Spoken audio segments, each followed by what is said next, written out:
बिस्मिल्लाहिर्रहमानिर्रहीम। अस्सलाम वालेकुम स्टूडेंट्स। आपका जो लास्ट लेक्चर था वो बीच में थोड़ा सा रुक गया था, तो इसको अभी कंटिन्यू कर रहे हैं। वहाँ पे जो लास्ट हमने जो डिस्कशन हो रहा था लिम्फोसाइट्स के हवाले से, उसी को कंटिन्यू कर रहे हैं। से फॉर एग्जांपल हम ये कह रहे हैं कि यहाँ पे कोई सा भी ऑर्गेनिज्म है जिसने आपकी बॉडी के अंदर एक दफ़ा एंट्री की है, तो ये जो ऑर्गेनिज्म है ये क्या करेगा, एंटीजन प्रेजेंटिंग सेल्स के साथ जाके इंटरेक्ट करेगा।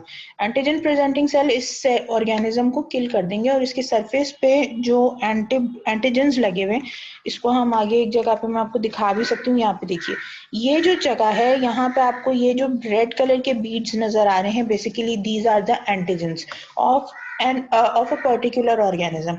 अच्छा, अब यहाँ पे एक बहुत इंपॉर्टेंट बात यह है कि ये जो पर्टिकुलर ऑर्गेनिज्म के ऊपर जो एंटीजन लगे हुए होते हैं वो ऑर्गेनिज्म स्पेसिफिक होते हैं। स्लाइड सी मॉडिफिकेशंस हो सकती हैं। से फॉर एग्जांपल मैंने आपके पास यहाँ पे जो एग्जांपल लिखी है टीबी की लिखी है। टीबी जो है, एक मिनट है, ये थोड़ा सा गड़बड़ कर है, पॉइंटर इसका मार्क कर दूं। टीबी का जो ऑर्गेनिज्म है इसको हम कहते हैं माइकोबैक्टीरियम।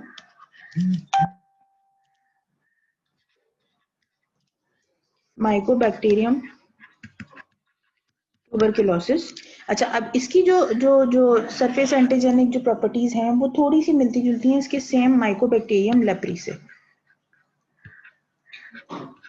ठीक है, अब अगर इस तरह की कोई चीज है कि दोनों के दरमियान में कोई स्ट्रक्चरल सिमिलैरिटी है, तो हाँ उसके अगेंस्ट जो सेम ऑर्गेनिज्म की जो डिफरेंट स्पीशीज हैं उनके अगेंस्ट जो है वो इम्यूनिटी में एक तरह से समझें कि कुछ 10-25 या 75% इम्यूनिटी प्रोवाइड हो जाती है। लेकिन आमतौर पे क्या हो रहा है कि ऑर्गेनिज्म एपीसी किल करते हैं। एपीसी किल करने के बाद उसका जो एंटीजेनिक पार्ट है उसको अपने सरफेस पे एक्सप्रेस कर देते हैं। अब ये जो एक्सप्रेशन होता है इसके नतीजे में टी लिम्फोसाइट्स जो हैं वो मूव करते हैं, और इन टी लिम्फोसाइट्स के मूव करने की वजह से these lymphocytes which come in contact with that APC turns into memory T cells। ठीक है जी। अब ये जो मेमोरी टी सेल्स हैं, ये मेमोरी टी सेल्स जो हैं वो क्या करते हैं कि अच्छा, अब ये जो मेमोरी टी सेल है ये मेमोरी पूल के अंदर रहेगा। इसका मतलब क्या हुआ कि आपकी सेल्यूलर जो इम्यूनिटी है टी लिम्फोसाइट्स के मेमोरी सेल्स बनने के नतीजे में, मेमोरी सेल्स बनने के नतीजे में आपकी cellular immunity, specific cellular immunity आपको मिल गई है। ठीक है जी। अच्छा, उसके बाद फिर आपके पास क्या आता है कि यही जो सेल्यूलर इम्यूनिटी है, ये जो मेमोरी टी सेल्स हैं ये आगे क्या करते हैं, बी लिम्फोसाइट्स को एक्टिवेट करते हैं, बी लिम्फोसाइट्स को प्लाज्मा सेल्स में कन्वर्ट करते हैं, और प्लाज्मा सेल्स आपको जो है वो स्पेसिफिक जो है वो एंटीबॉडीज प्रोवाइड करते हैं। Now these antibodies basically are specific for specific organisms. मैंने आपको पहले भी बताया था, फर्स्ट एक्सपोजर अगर होता है, जब आगे भी और है, एक और जगह बताऊंगी, फर्स्ट एक्सपोजर के ऊपर आपके पास एक अलग तरह की एंटीबॉडीज प्रोड्यूस होती हैं, सेकंड एक्सपोजर के ऊपर अलग तरह की जो है एंटीबॉडीज प्रोड्यूस होती हैं। इनको हम कहते हैं IgM और ये कहलाती हैं IgG। ठीक है जी। अच्छा, इसके बाद फिर जो इम्पोर्टेंट चीज़ है वो ये है कि हमें ये पता होना चाहिए कि एंटीबॉडीज होती क्या है। एंटीबॉडीज का पता करने से पहले आपको ये पता होना चाहिए कि एंटीजन क्या होता है। आमतौर पे लोगों से जब मैं पूछती हूँ कि जी एंटीजन क्या होता है, वो यूजुअली कहते हैं फॉरेन पार्टिकल। फॉरेन पार्टिकल ठीक है, कह सकते हैं फॉरेन पार्टिकल है, लेकिन हर मर्तबा फॉरेन पार्टिकल नहीं होता, क्योंकि कभी कभी यूं भी होता है कि आपकी बॉडी के अपने जो सेल्यूलर कंपोनेंट्स हैं उनके अगेंस्ट एंटीबॉडीज बन जाती हैं। अब ये जो एंटीबॉडीज बनती हैं जो कि सेल के ओन कंपोनेंट के अगेंस्ट बन रही हैं, तो ये तो फॉरेन बॉडी ना हुआ। वो जो एंटीजन है जिसके अगेंस्ट एंटीबॉडीज बन रही हैं वो क्या कहलाएगा? तो वो जो है बेसिकली एंटीजन की जो डेफिनेशन है वो ये नहीं होती है। एंटीजन को आप कैसे डिफाइन करते हैं? Basically, antigen is made up of two words, anti and gen। ठीक है जी। एंटी का जो कंपोनेंट है इसका मतलब है एंटीबॉडी, और जेन का मतलब है generating. So antigen means antibody generating component, किसी का भी हो सकता है। माइक्रो ऑर्गेनिज्म का जो एंटीबॉडी जेनरेटिंग कंपोनेंट है उसको हम एंटीजन कहते हैं। ये बात प्लीज याद रखिएगा। It can be central, it can be personal, it can be outside body, कुछ भी हो सकता है। अच्छा, अब होता क्या है कि इसके नतीजे में जो एंटीबॉडीज बनती हैं, एंटीबॉडीज क्या हैं? These are polypeptides.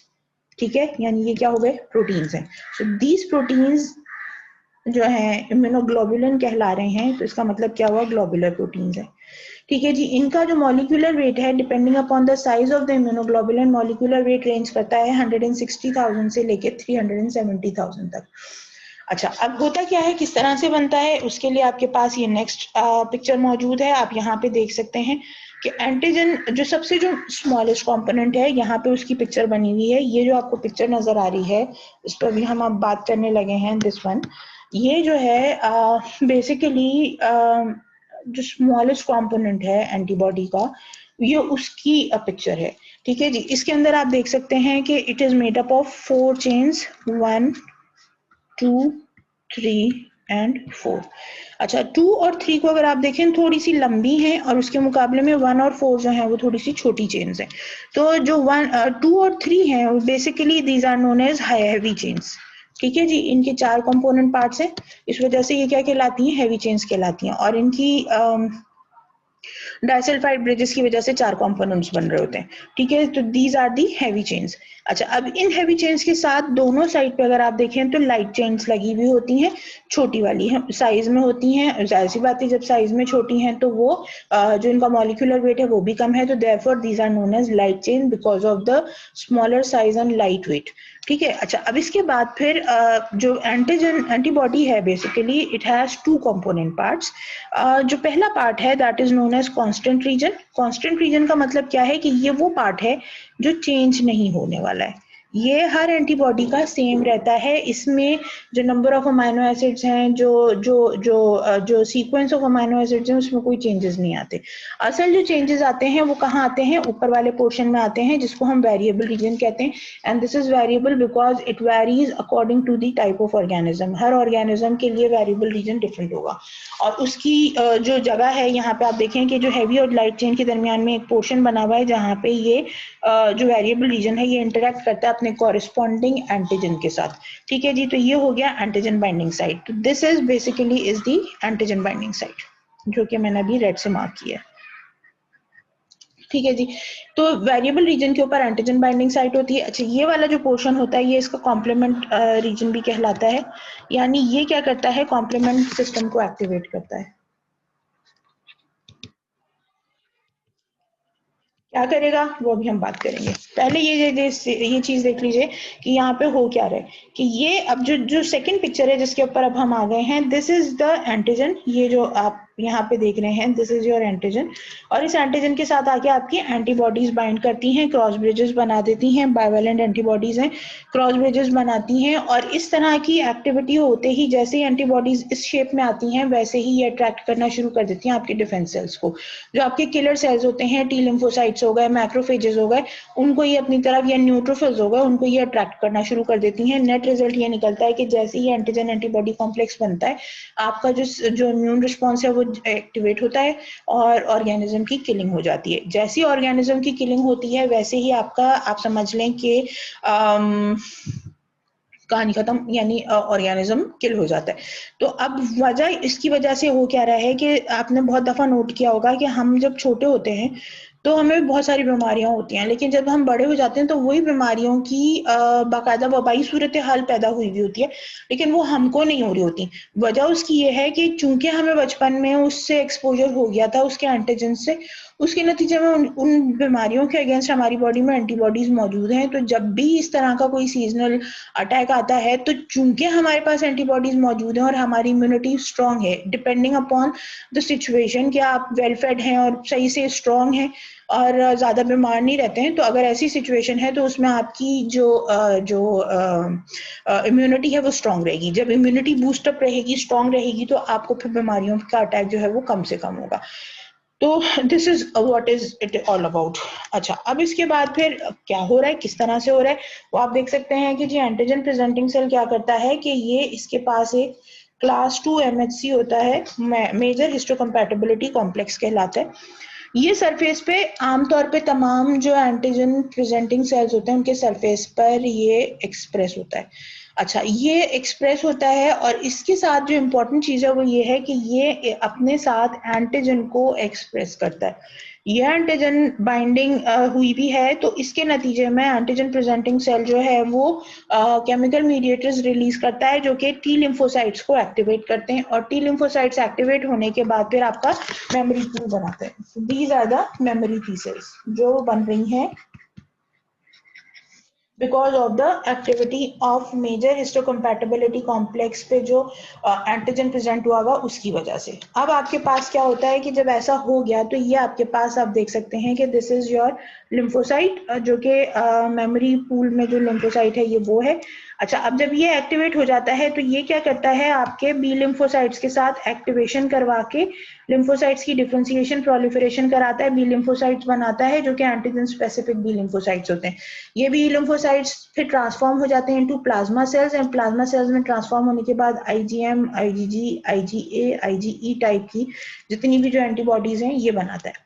अच्छा, जो एंटीबॉडीज हैं सबसे इंपॉर्टेंट जो है, क्योंकि सबसे ऊपर जो है आईजीएम लिखी हुई है, तो आईजीएम का स्ट्रक्चर ये है जो आपको नजर आ रहा है, पेंटावेलेंट स्ट्रक्चर कहलाता है ये। ठीक है जी, यानी जो इंडिविजुअल आपके एंटीबॉडी है, जो एक इंडिविजुअल एंटीबॉडी है, जो अभी हमने लास्ट उसमें स्ट्रक्चर में पढ़ी थी कि उसकी 2 हैवी चेन्स होती हैं, 2 लाइट चेन्स होती हैं, वो पोर्शन जो है वो एक एंटीबॉडी बनाता है। तो आईजीएम में उसके 5 कंपोनेंट्स मौजूद होते हैं, तो that is called as the pentavalent IgM. ठीक है, अब ये जो आईजीएम है ये आपको फर्स्ट एक्सपोजर ऑफ डिजीज के ऊपर मिलता है, जैसे कि मैंने अभी थोड़ी देर पहले भी बताया था। अगर आपको पहले कभी कोई बीमारी नहीं हुई है, वो वाली बीमारी नहीं हुई है, तो जब पहली मर्तबा आपको बीमारी होगी तो आपकी जो नॉन स्पेसिफिक आपकी जो नॉन स्पेसिफिक इम्यून सेल्स हैं, लाइक नेचुरल किलर सेल्स हो गए, मैक्रोफेजेस हो गए, न्यूट्रोफिल्स हो गए, वो आपको डिफेंस प्रोवाइड करेंगे। लेकिन खाली डिफेंस नहीं प्रोवाइड करेंगे, उसमें से एंटीजन भी निकाल एक्सट्रैक्ट कर लेंगे, और वो एंटीजन जो है उसके नतीजे में आपकी मेमोरी सेल बना, मेमोरी सेल से आपको जो है वो एंटीबॉडी मिली जो कि पहली एक्सपोजर था, तो आपको आईजीएम मिलेगा। अब यही आईजीएम जो है वो फिर अगला अगर एक्सपोजर होता है, जैसे फॉर एग्जांपल 5 महीने 6 महीने के बाद या अगले सीजन में दोबारा से वही बीमारी का अटैक फिर से होता है, तो उस सूरत में अब आपके पास क्योंकि सेकेंड एक्सपोजर हुआ है, तो अब आपको जो है वो फाइनल आईजीएम आईजीजी मिलेगी सेकेंड, यानी ये जो है वो ब्रेकअप हो जाएगा और ऐसे इंडिविजुअल कंपोनेंट्स आपको मिल जाएंगे। ये थ्रू आउट लाइफ आपके बॉडी में मेमोरी पूल के तौर पे मौजूद रहेंगे। जब भी कभी उस तरह के ऑर्गेनिज्म का अटैक आपकी बॉडी में होगा, अगर उसके एंटीजन से मिलता जुलता होगा, एंटीजन एंटीबॉडी कॉम्प्लेक्स बनेगा, और एंटीजन एंटीबॉडी कॉम्प्लेक्स जो है वो बहुत तेजी के साथ फिर किल हो जाएगा। कैसे होगा अभी बताती हूँ। उसके बाद फिर आपके पास आते हैं आईजीजी हो गया, जो कि सेकेंड एक्सपोजर पे बनते हैं और आपको तमाम डिजीजेस से प्रोवाइड मतलब डिफेंस प्रोवाइड करते हैं। शुरू में ये सेकेंड लाइन ऑफ डिफेंस होते हैं, लेकिन as soon as IgG is formed, IgG become the first line of defence for any kind of known infection that has previously occurred to your body. अगर पहले नहीं हुआ है तो ऑब्वियसली फिर तो आपके जो नॉन स्पेसिफिक मतलब जो आपके नॉन स्पेसिफिक इम्यून सेल्स हैं वही आपके जो हैं वो रहेंगे, क्या कहते हैं, फर्स्ट लाइन ऑफ डिफेंस रहेंगे। लेकिन जैसे आईजीजी बन जाता है उसके बाद वो नॉन ऑर्गेनिज्म अगर आपकी बॉडी में आएगा तो पहली जो डिफेंस लाइन होगी वो आपके एंटीबॉडीज होंगे। Third kind of antibody that is produce is the IgA. आपकी जितनी भी बॉडी सिक्रीशंस हैं, स्वेट हो गया, टीयर्स हो गए, नेजल सिक्रीशन हो गई, सलाइवा हो गया, बॉडी से जो भी सिक्रीशन निकल रही है बेसिकली, वो तमाम की तमाम secretions are very richly provided with IgA. अच्छा, उसकी वजह से क्या होता है कि आपके वो तमाम ऑर्गन्स जो कि ये सीक्रेशंस प्रोड्यूस कर रहे हैं वो किसी भी किस्म के मेजर इन्फेक्शन से बचे रहते हैं। आप खुद देख सकते हैं कि हमारी नोज, एयर या आई को अगर हम देखें तो they are the most expose parts of the body, और एनवायरनमेंट में आपके पास लाखों करोड़ों के हिसाब से ऑर्गेनिजम्स मौजूद हैं, लेकिन आपकी बॉडी में इन्फेक्शन लाजमी तौर पे कभी कभार होता है, वरना यूजुअली आप जो है हर किस्म के जो डिफरेंट जो इन्वायरमेंटल ब्लोज होते हैं उनको बर्दाश्त कर लेते हैं। वजह उसकी ये है कि आपकी जो सिक्रीशंस हैं, जितनी भी सिक्रीशंस हैं, लाइक टीयर है जो कि आपकी आंखों को प्रोटेक्शन दे रहा है, आपकी एयर से जो सिक्रीशन निकल रही है वो आपके जो एयर का जो ओपन एरिया है, ओपन ट्यूब है जो एक्सटर्नल एयर कहलाता है, उसको प्रोटेक्शन प्रोवाइड कर रहा है। इसी तरह से लाइवा आपके जीआईटी को मतलब ओरल कैविटी को, और इसी तरह नेजल सिक्रीशन आपका नोज का जो पूरा पोर्शन है उसको प्रोवाइड कर रहा है। तो उसके नतीजे में आपको इन्फेक्शंस कम हो रहे होते हैं, कंपैरेटिवली कम हो रहे होते हैं। जितने हो सकते हैं, जितना एक्सपोजर है उसके हिसाब से बहुत कम हो रहे होते हैं। फिर इसके अलावा एक और जो चीज है जहां से ये सीक्रेशन सबसे ज्यादा होती है, दैट इज योर मिल्क। आपको मालूम है, कहा यह जाता है कि कोई भी जो बेबी है जब वो पैदा होता है तो उसके बाद जो सबसे इम्पोर्टेंट चीज है उसके लिए, जो माँ की तरफ से जो पहला गिफ्ट होता है, अपार्ट फ्रॉम ये कि उसने बच्चे को लाइव बर्थ दी है, सेकेंड जो बहुत इंपॉर्टेंट गिफ्ट है जो माँ अपने बच्चे को देती है वो क्या है, वो that is the milk, that is she providing to the child. अच्छा, उस वजह क्या है कि उस मिल्क में वो तमाम प्री फॉर्म्ड एंटीबॉडीज जो कि माँ की बॉडी में मौजूद है वो पूरी की पूरी ट्रांसफर हो जाती हैं बेबी को। ठीक है, तो ये एक जो फर्स्ट टाइप ऑफ जो अक्वायर्ड इम्यूनिटी जो बेबी ले रहा होता है वो मदर से जितनी भी उसकी जो एंटीबॉडीज होती हैं वो ले रहा होता है थ्रू मिल्क। तो वो सबसे बहुत इंपॉर्टेंट चीज है, क्योंकि बेबी अभी नया नया दुनिया में आया है, ऑब्वियसली जितने भी किस्म के और इतना वल्नरेबल बहुत वीक सिचुएशन में, तो उस वक्त उसके लिए जितनी मैक्सिमम प्रोटेक्शन प्रोवाइड की जा सकती है that is provided, and that is provided by the milk of the mother, उसकी अपनी मदर। ठीक है जी, क्योंकि उस तमाम टाइम में जो 9 मंथ्स का जो पीरियड था उसमें जितने भी इन्फेक्शन हुए या माँ को उससे पहले जितने भी इन्फेक्शन हुए उनकी जितनी भी एंटीबॉडीज बनी थी वो उसकी सीक्रेट हो जाती हैं मिल्क के थ्रू। तो इस तरह से जो ये जो तमाम जो सीक्रेशंस हैं they prevent the baby from getting any kind of infections, again to that extent जितनी के हो सकती हैं उतनी नहीं हो रही होती। फिर आपके पास आ जाता है IgE। IgE is very important as far as your allergic reactions are concern, क्योंकि IgE यूजुअली दो सेल्स के सरफेस पे एक्सप्रेस होता है, number 1 basophils and number 2 mast cells. Mast cells अगर आपको याद हो बहुत मशहूर हैं एक काम के लिए, and that is release of histamine.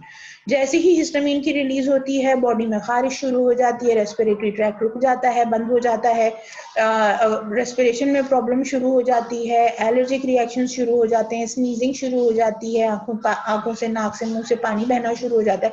तो वो तमाम की तमाम जो एलर्जिक रिएक्शंस हैं they are because of the release of histamine. And histamine जो है उसके साथ क्या चीज है, उसको एक्टिवेट कर रहा है मतलब कौन, IgE, जो उसके सरफेस पे अटैच होता है। जैसे ही वो अपने जो जो जो रिलेटेड एलर्जन है उसके साथ इंटरेक्ट करता है वो हिस्टामिन को एक्टिवेट करता है फॉर द रिलीज ऑफ वो मास्ट सेल्स को एक्टिवेट करता है for the release of histamine. इसके बाद फिर आपके पास आ जाते हैं 3 तरह के सेल्स जो कि टी सेल्स के जो है ना 3 तरह के सेल्स होते हैं। One is known as helper T cells.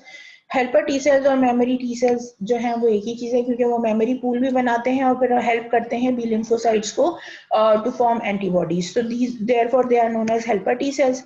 इसके बाद आते हैं साइटोटॉक्सिक टी सेल्स। अच्छा, हेल्पर टी सेल और साइटोटॉक्सिक टी सेल का जो है वो 3:1 का रेशियो है, यानी helper T cells T helper कहलाते हैं ये, और ये टी साइटोटॉक्सिक कहलाते हैं। ठीक है जी, तो टी हेल्पर जो है 3:1 का रेशियो चलता है इसका, और साइटोटॉक्सिक टी सेल्स जो हैं वो बेसिकली किलिंग का काम करते हैं। कैसे करते हैं वो अभी मैं बताती हूँ। साइटोटॉक्सिक का देखा जाए तो नाम से जाहिर है क्या है, cytotoxic. Cyto means cell, toxic यानी फेटल या खतरनाक फॉर द सेल। अब ये जो चीज है वो किस तरह से होती है कि it has a mechanism of perforin granzyme. इसमें क्या होता है कि 2 तरह के प्रोटीन्स ये रिलीज करता है।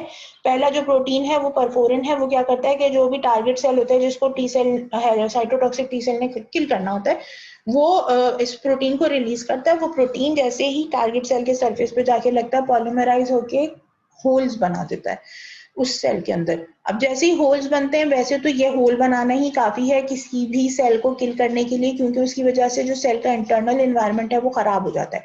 लेकिन एडिशनली ग्रेंजाइम का एंजाइम है, एंजाइम से मुराद एंजाइम है, तो ग्रेंजाइम काइंड ऑफ एंजाइम वो रिलीज करता है जैसे ही परफोरिन होल्स बना देता है। उसके बाद टी सेल जो है वो ग्रेंजाइम एंजाइम रिलीज करता है जो कि सेल के अंदर एंटर होने के बाद रेडिकल इंजरीज इंड्यूस कराता है, और जो डेथ का जो प्रोसेस है वो स्पीड अप करवाता है सेल की।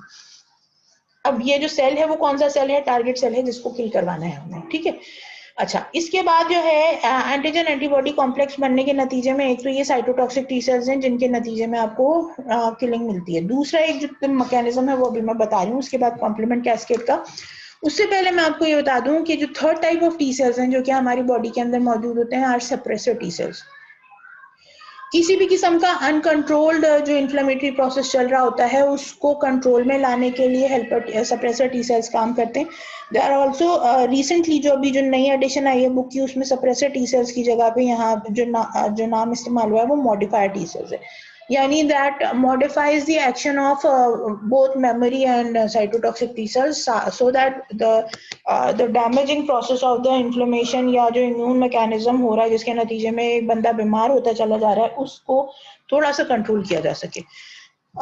Let me share a page with you first of all and then I'll continue। एक मिनट रुक जाए।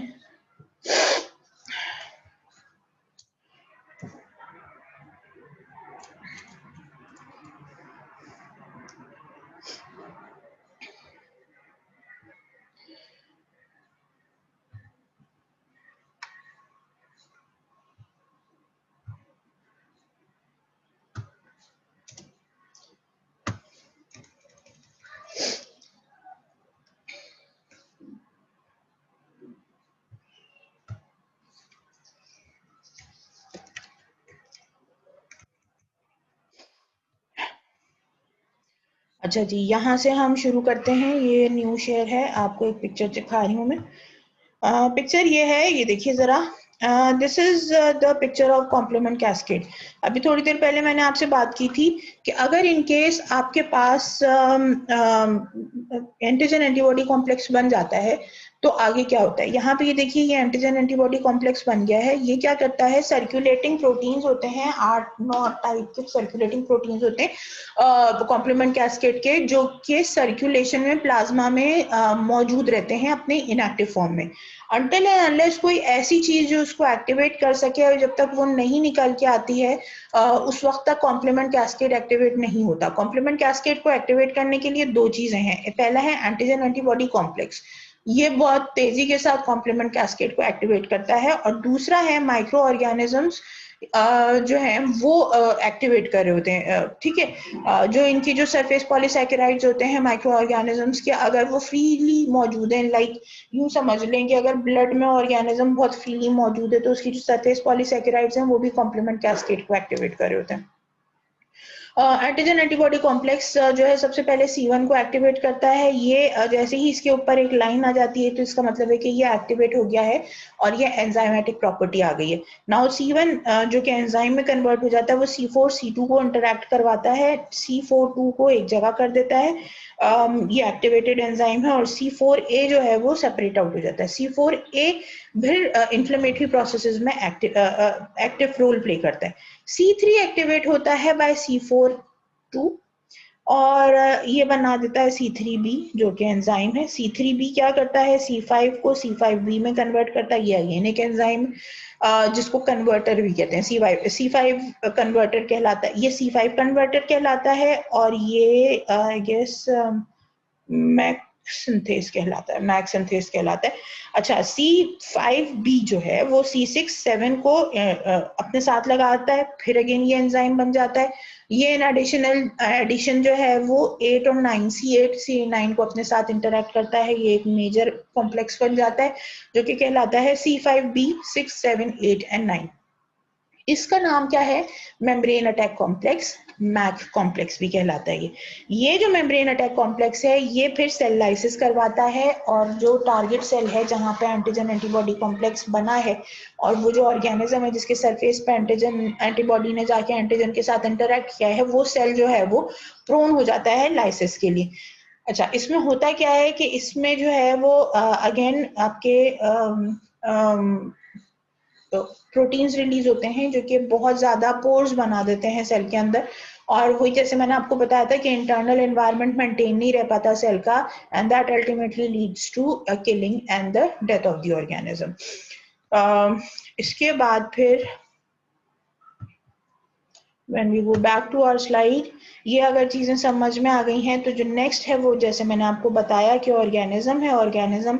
अच्छा, अब ये देखिए, cytotoxic T sales digestive enzymes release करते हैं, और ये जो डाइजेस्टिव एंजाइम्स हैं जैसे कि एंटीजन एंटीबॉडी कॉम्प्लेक्स बना, टी सेल्स एक्टिवेट हुए, यहाँ पर आए, और इन्होंने, अब ये देख सकते हैं ये जो एरो है ये क्या कर रहे हैं कि ये पोर्स के थ्रू जो है डाइजेस्टिव एंजाइम्स या साइटोटॉक्सिक एंजाइम्स जो है वो रिलीज कर रहे हैं और इसको सेल के अंदर भेज रहे हैं, और ये जो है फिर इसके नतीजे में आपका जो ऑर्गेनिज्म है वो किल हो जाता है।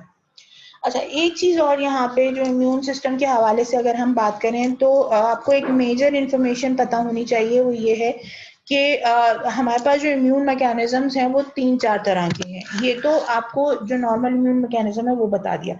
जो नॉर्मेलिटीज है इम्यून सिस्टम की वो क्या क्या है? Number 1, hyper sensitivity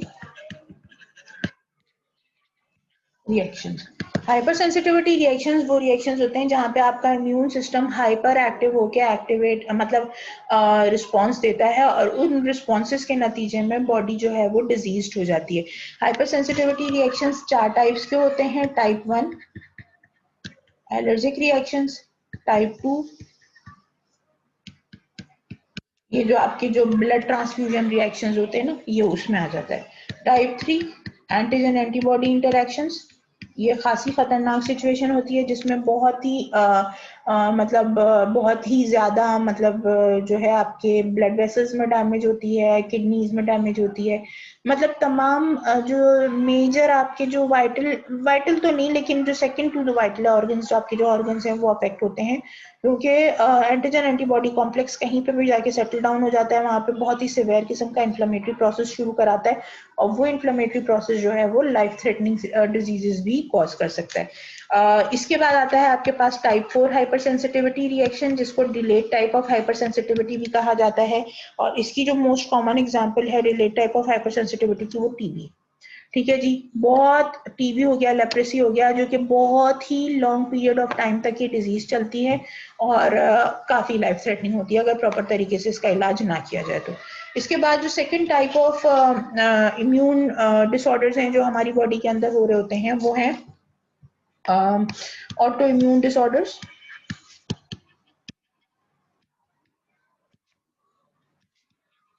autoimmune disorders जो हैं वो बेसिकली क्या कर रहे होते हैं कि आपका जो आपकी जो अपनी क्या कहना चाहिए जो सेल्यूलर कंपोनेंट है उसके अगेंस्ट जो है वो इम्यून मैकेनिज्म स्टार्ट हो जाता है, और उसके नतीजे में जो है वो आपके जो नॉर्मल सेल्स होते हैं जिनको मेजर फंक्शंस परफॉर्म करने होते हैं उनकी किलिंग हो जाती है। जो मोस्ट कॉमन एग्जांपल है ऑटोइम्यून डिसऑर्डर की वो है टाइप 1 डायबिटीज मेलाइटिस, जिसके अंदर आपके जो बीटा सेल्स हैं आइलेट ऑफ लैंगरहैंस के जो इंसुलिन प्रोड्यूस करते हैं उनके खिलाफ एंटीबॉडीज बन जाती हैं, और वो एंटीबॉडीज जो हैं वो क्या करती हैं कि बीटा सेल्स को किल कर देती हैं। तो बाय द टाइम ये डिजीज डिस्कवर होती है, जो छोटा बेबी है जो पैदा हुआ है वो तकरीबन 6-7 महीने का होता है, उस टाइम पे वो बेहोश हो जाता है हाइपोग्लाइसीमिया, सिवियर हाइपोग्लाइसीमिया के साथ। तो जब उसका टेस्ट किया जाता है तो पता चलता है कि जी इंसुलिन बिल्कुल भी नहीं है। तो इंसुलिन जो है वो फिर through out insulin diabetes dependent diabetes mellitus भी कहलाता है ये, कि थ्रू आउट लाइफ जो है उस पर्सन को इंसुलिन के ऊपर रहना पड़ता है। अगर इंसुलिन नहीं लेंगे तो लाइफ कंप्लीट नहीं हो पाएगी, मतलब कंटिन्यू नहीं कर पाएंगे। ठीक है जी, इसके बाद फिर एक और बहुत इंपॉर्टेंट डिजीज है SLE, सिस्टमिक ल्यूपस एरिथेमेटोसिस, बहुत खतरनाक बीमारी है। अल्टीमेटली इसमें डेथ होती है, अभी तक इसका इलाज भी मुमकिन नहीं हो पाया है।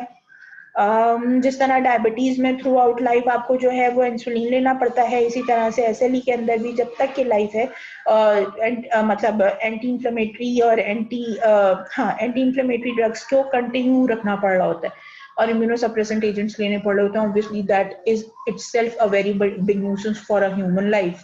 तो लाइफ इतनी ज्यादा चलती नहीं है डायग्नोसिस के बाद, मुश्किल से जो लाइफ है आई गेस 2-2.5 साल, इससे ज्यादा नहीं होती। थर्ड आपके पास आता है इम्यूनो डेफिशिएंसी डिसऑर्डर्स।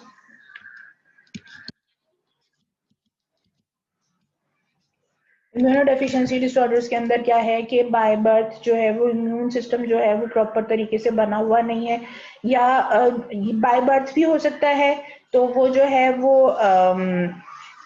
इडियोपैथिक कहलाएगा, और फिर सेकेंडरी भी हो सकता है जिसके अंदर किसी वजह से जो है इम्यून मैकेनिज्म जो है वो डेफिशिएंट हो जाए, और जो मोस्ट कॉमन एग्जांपल है इसकी एड्स है, यानी acquired immuno deficiency disease, immuno deficiency syndrome, जिसके अंदर आपकी जो वायरस है वो आपके इम्यून सेल्स को टारगेट करता है, किल करता है, नेट रिजल्ट ये निकलता है कि आपकी बॉडी की जो तमाम इम्यूनिटी वो खत्म हो जाती है। तो इस तरह की ये जो मेजर एक जनरल आपको एक इंट्रोडक्शन भी दे दिया है कि इम्यून डिसऑर्डर्स होते हैं क्या हैं और किस तरह से काम करते हैं। Thank you so much for being with me. जज़ाकल्लाह। अल्लाह हाफ़िज़।